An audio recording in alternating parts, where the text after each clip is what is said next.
Hello, everyone. Let's talk to journalist and author Nita Jatar Kulkarni. She wrote a very successful blog called A Wide Angle View of India for several years with thousands of page views per day. And this blog is my personal favorite too. You can visit this blog at nitawriter.wordpress.com. Let us talk to her and understand her journey. Welcome to the show, Nita. Thank you for having me. I would like to start by asking you, how did writing begin for you? Well, I was always a bit of an introvert, when I was a child. I used to read a lot, and I used to also keep a diary. So I started writing a diary very early on in my life, maybe 9 or 10 years old. And I used to write long pages and, write about all my friends, and I used to do character sketches, do descriptions. So it was not like a typical diary in which you write about the day's events, but it was a little bit of creative writing also. So that is how I started writing, and it became quite an obsession with me, the diary writing. So that was the beginning. That is how it began. Yes. Wow, good. So a small thing like diary writing, it has taken you to a long journey, isn't it? Yes, because, I realized that is what I love to do. And you always discover your passion when you're actually doing it, when you start doing it. And then, I used to also do well in writing like essays in school. So then you start getting a bit of confidence about yourself. And then very soon I started writing poetry, short stories. In school, I used to write, like those typical 200-page notebooks that we used to have in school. I used to write novels in that. And then I would, I mean, it was nothing. It was very childish. I was 12, 13 years old at that time. And then I used to pass it in school, amongst all the all the girls in class. So they used to, just enjoy entertainment. It was kind of an entertainment for them. So I started writing fiction also pretty young, and I used to also write screenplays. It was actually nothing really worth publishing, but it was just fun for me. I just love doing it.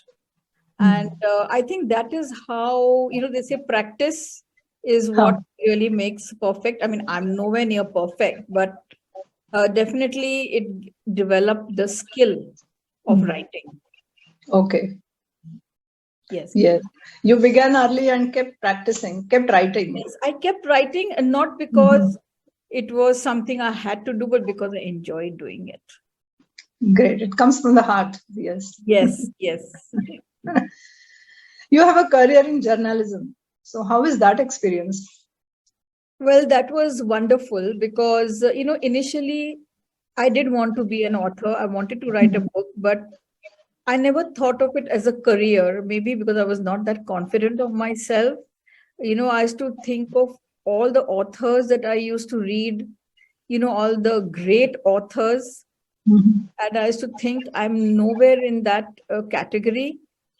So I'm definitely not going to earn any money trying to, and I wanted to have a job and earn some money. So that's how I went in for journalism.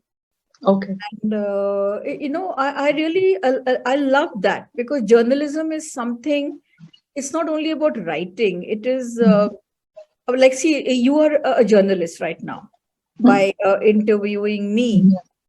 So, you tend to meet and interview different people.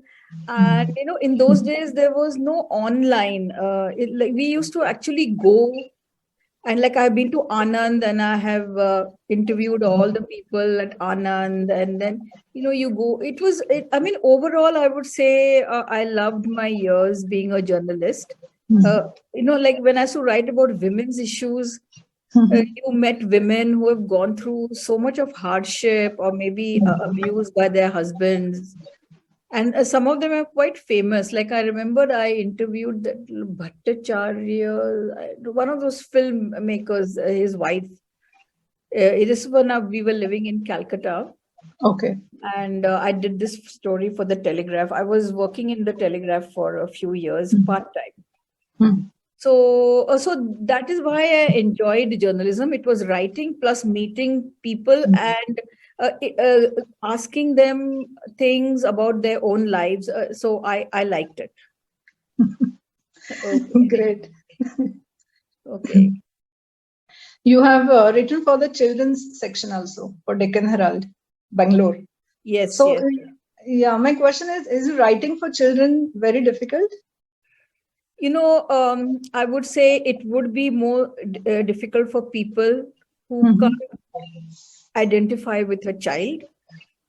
But now, when I look back, I'm not sure whether I could write exactly that way, because that time I had very small children, and I was whole day, like two children with just 2 years gap, and the whole day you're just talking to your children, and you are talking at their level, and you understand their problems. You go to school, you talk to the teachers, some fight is going on in the school, you get so involved, sorting out those issues. So like my whole head was just, I was totally absorbed in the lives of my children. So I could easily, I wanted to write, it just came, the stories, they just came. And I have written 3-4 short stories. They were also published by Deccan Herald. And then they gave me a column. I was doing one column for them for children's section for many years. Okay. So I did this like for 3-4 years. My husband has a job which he keeps getting transferred. Okay. So we were in Bangalore, and at that time, my children were so small, I could not really do a proper job. This way, I started writing freelance for Deccan Herald. I was writing a column for them for every Sunday. And that is actually how my journalism started. Deccan Herald was like the first, you can say the first stop for me. Okay. And then after that, we went to Calcutta. Then I started working for the Telegraph. It was like, yeah. Nice. Your blog on palmistry is also very popular. I've seen that and I have read that. So when did you start it and how did you start it? You see, this has been my hobby from the time when I was in the 7th or 8th. Because I had that influences, we had some family members who were interested in that. So we had a lot of books. And as I mentioned to you, I was a bit of an introvert. I used to read a lot when I was a kid. And I must have read all the books on palmistry. There were at least 30 or 40 books at home. And then when I used to go to school and tell my friends, and they said, okay, please read my hand. So that's how it started when I was only in the 7th and 8th. And then after that, everybody in my family came to know that I was doing this. So when you go for any function, wedding, birthday, and we have a huge family, so extended family. So everyone, my aunts, uncles, cousins, friends. So I was doing this throughout school and college. And this was simultaneous with my journalism career. And, I gained a lot of experience in doing this. And I realized that, I don't do future reading. Most people who they associate palmistry with predictions. So throughout my experience in reading hands was that you should not predict, because it's like a 50-50 chance whether it comes true or not. So I have a very different approach to palmistry. I do character reading, personality analysis, soul psychology, things like that. And I do a very broad future trends. So when my journalism career started becoming very hard for me in terms of you have to travel a lot. Like when I was living in Bombay, like for example, I was doing this very well-researched story on cancer.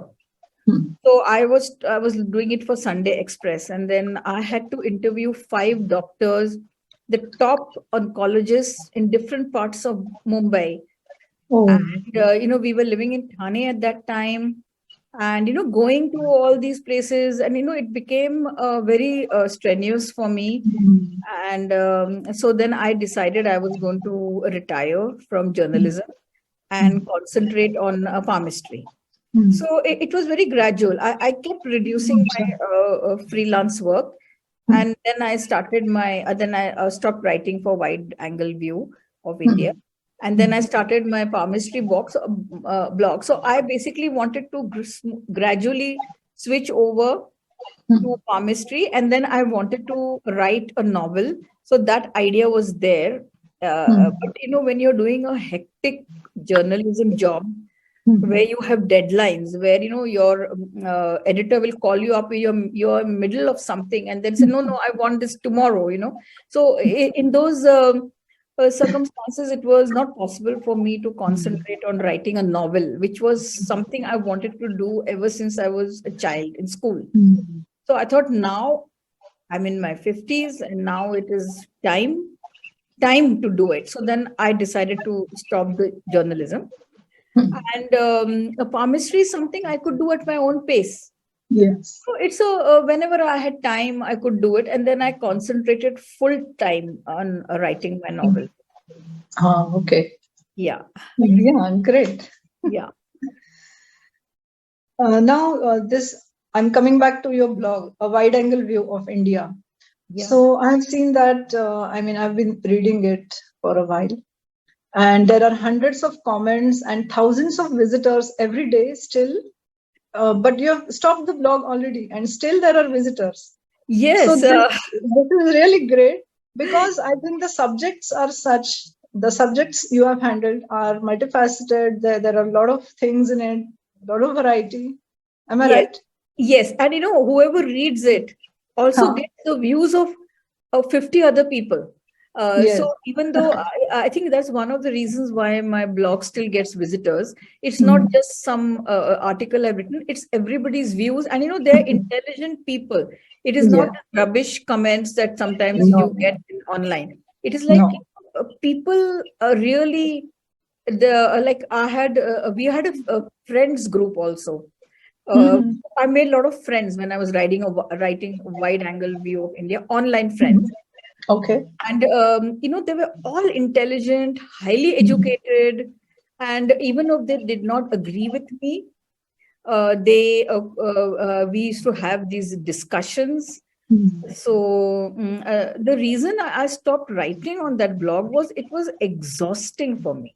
I used to go to bed thinking what I'm going to write. I used to get up in the morning thinking what I'm going to write. Then I used to be researching the whole day. And then I was replying comments. It became a full-time job. And there was zero earnings from it. Yeah. Because WordPress, I made a mistake. I should have maybe got my own domain. At that time, I didn't get my, I just started it not realizing that it would become so popular. And then after that, by the time I thought of getting my own domain, I was already thinking of that this is very time consuming for me. And it was literally taking my life from me.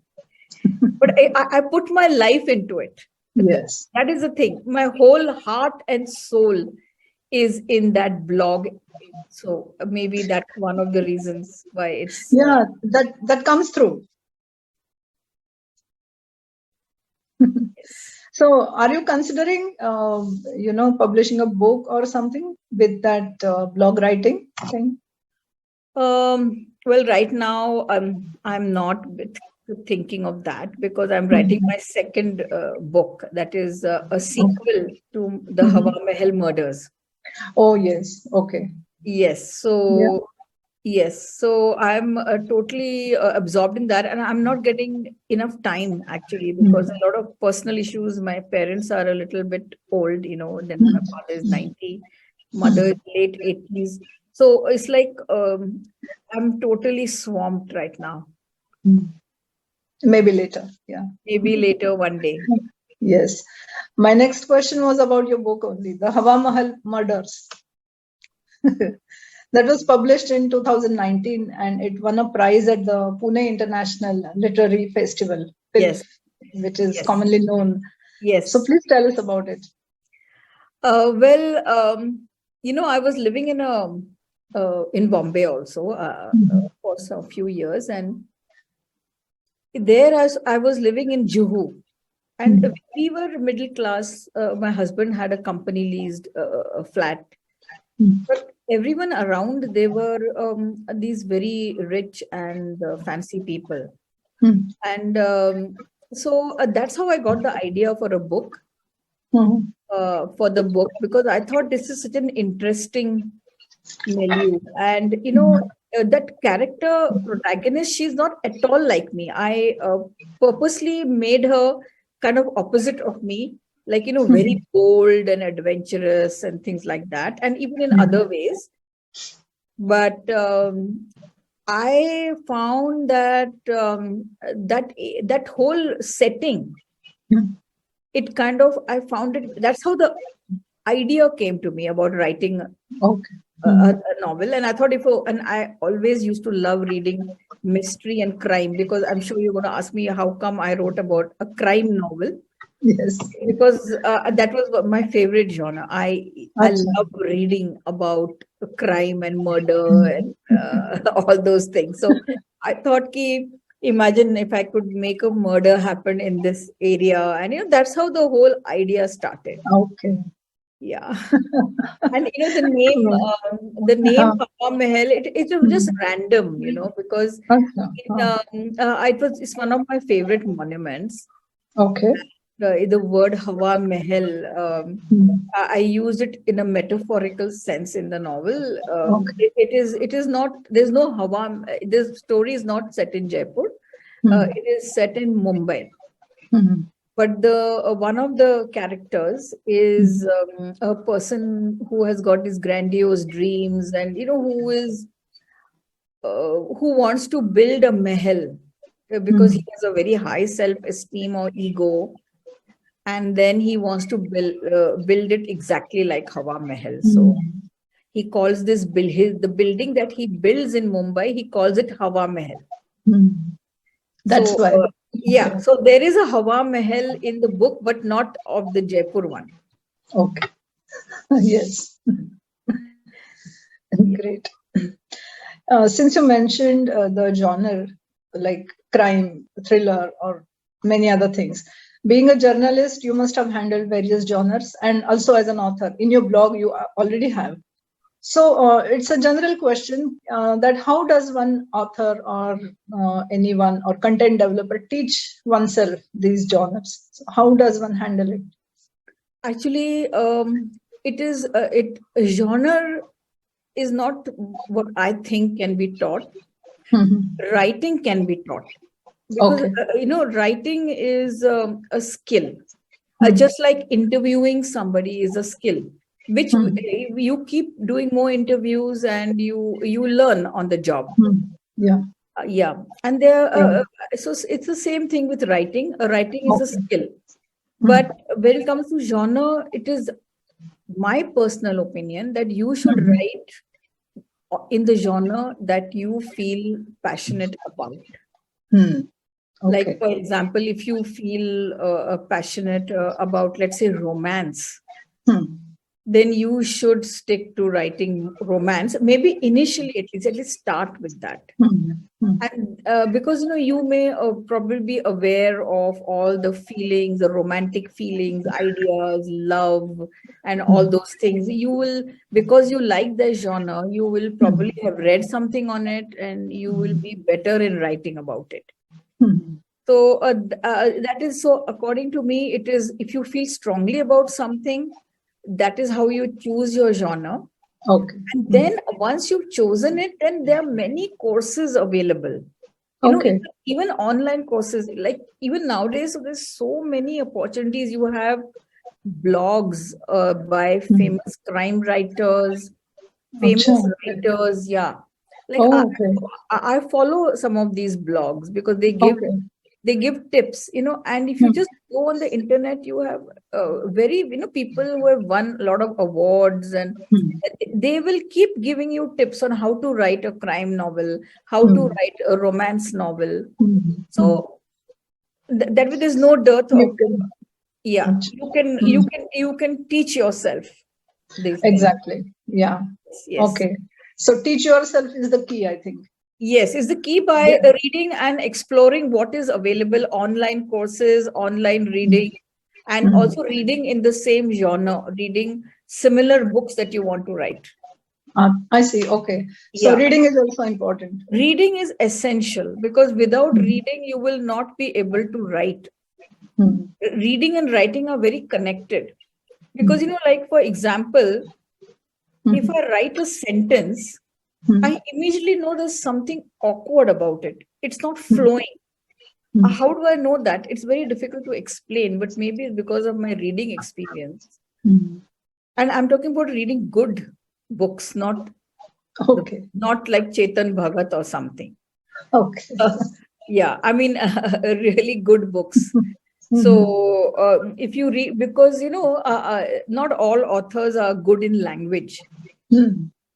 You have to read an author who's very good in language. So then when you do your own writing, and you will know that there's something wrong, and then you will keep writing, rewriting, changing it until it's acceptable to you. Okay. Yeah.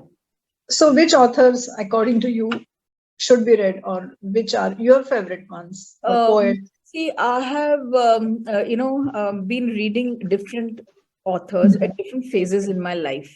Okay. Like when I was a kid, Enid Blyton, and in our time there were those kind of books. And then, but I used to read, even those in our time in the 80s, we used to read like Arthur Haley and Alistair MacLean, Agatha Christie. You start with that, but I have done my English literature, so I have read a lot of classics and studied them. So, for example, Sophocles, Thomas Hardy is one of my favorites, and so is Charles Dickens, Okay, my favorite authors. So, I think I've read all of his books. Thomas Hardy, I've read quite a few. I mean, over and above my whatever my course was. And I love a lot of Indian authors too. And my favorite one is actually Kiran Nagarkar. Oh, yes. Yes, his book A Cold is absolutely amazing. I mean, if you read him, or even Ravan and Eddie, you read those books and it's bound to have some influence on you. And it is another author I like. He's a Spanish author called Garcia Marquez. 100 Years of Solitude, that book. It's just amazing. It's just amazing. I mean, I can't describe. You can say it's my favorite book on earth, literally. Okay. Yeah. So, you have to read the best books which are available. And for that, you don't have to go far. Nowadays, you have the internet. If you just type in the best classics, you have to read literary stuff. And you can read in your own genre what you like. I mean, I'm not saying that you have to read boring stuff. Because everybody has their own likes and dislikes. Good. So basically, other, even authors like Arthur Haley, he used to write good English books. Yes. He used to write good English, but I've noticed that a lot of authors like maybe Chetan Bhagat, I mean, their language is very average, I feel.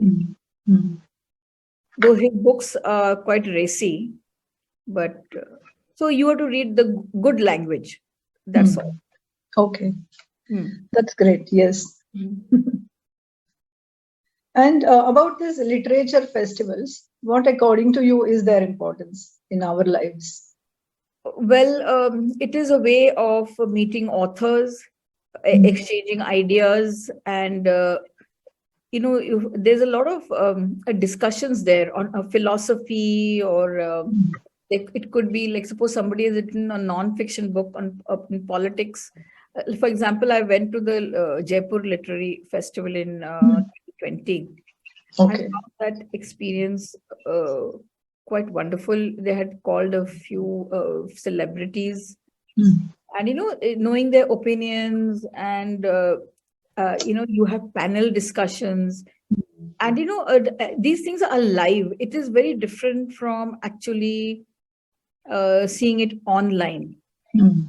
Here, you're by going to a literature festival, you're meeting all these famous people, person to person. After that interview, you can go and you can talk to them, get their autograph, ask them any question you want to.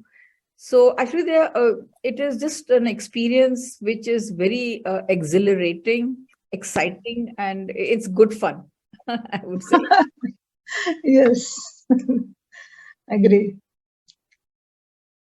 Now, you are in this industry for a long time in various roles. So, whatever you see around, what changes would you like to see around you? Well, English writing in India, I don't think that is given much importance. And yes, the literary writing is like, for example, Jhampa Lahiri or what's her name, Arundhati Roy. They win some great prize. These are brilliant authors. There's no doubt about it. But everybody doesn't write like that. Everybody has a different genre in which they write. So they people like Anita Desai, she's also a brilliant author. I mean, they can win prizes, literary prizes, but there are very few prizes in India for people who write, let's say, in the crime genre. Now, in England, there are 5 or 6 prestigious prizes for people who just write on crime. And it's the same thing in the US or in Europe. So, it is an encouragement for people. And the minute you win an award or a prize, then you are written about. And then when your book comes out, there's more sales. So all that is very important. But in India, there is nothing like that. There was one award, I think it was for women, they had. So I was reading the terms and conditions. It said that we don't want literary novels. I was very happy. Okay, you don't want literally, because I'm not in the league of someone like Kiran Nagarkar, for example. I'm not in that league. My books are entertaining. So then they said we are going to only consider authors who are living in India, who are proper Indians, not NRI. So I thought, wow, at last now my book has a chance. So I sent in my application. And then there was, then 2-3 times people called me, they were talking about my book and they say you might be shortlisted, but of course it didn't happen. And then I found the person who won the first prize was somebody who has never lived in India. She's just yes. So, and she had already won a very big prize abroad. So, I wasn't sure what it was all about, whether they don't have confidence in themselves as to choose a book, and then, people might criticize them, oh, who is this and what book have you chosen? So they wanted to play it safe. So they went back on their own. And then I went to the website, they had removed that line in which they said that only authors in India. So I'm just saying that I find it very unfair. Yeah. So that's all, from my own personal point of view, I'm just telling you. Definitely, yes. That was my question. Exactly. Yeah, that's why you don't have too much of very good quality crime writing in English in India. It's a very limited, because people are not being encouraged. I mean, what is the motivation for them? There's zero motivation. You don't get anything. For me, though, it was something. When I started writing this novel, my career was more or less over. I had, I was in my 50s. I had decided to retire, and I wrote this novel. Okay. Yeah. Okay. What would be your guiding note to the upcoming authors or hobby writers? Write, and write, like a person possessed. and never be satisfied with what you write, because you can keep improving it. And if you join writers groups, then maybe you can get the critique from others. But you should join a good writers group where all the people write proper grammatically correct English. Because I have joined one or two writers groups, but I was very disappointed. Okay. Yes. Yeah, we have to choose the right one then. The right one. Okay. Yes. Great. Do you plan to learn any more languages, Indian or international? No. Okay. I'm no time right now, and I love English. I think in English, and you breathe English.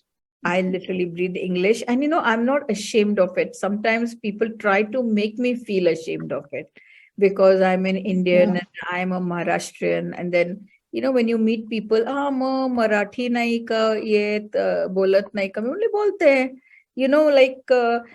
I speak fluent Marathi, but we never lived in Maharashtra because my dad was in the army. Okay. So we always lived in different places, and did about a couple of years of schooling in Pune, but mostly outside.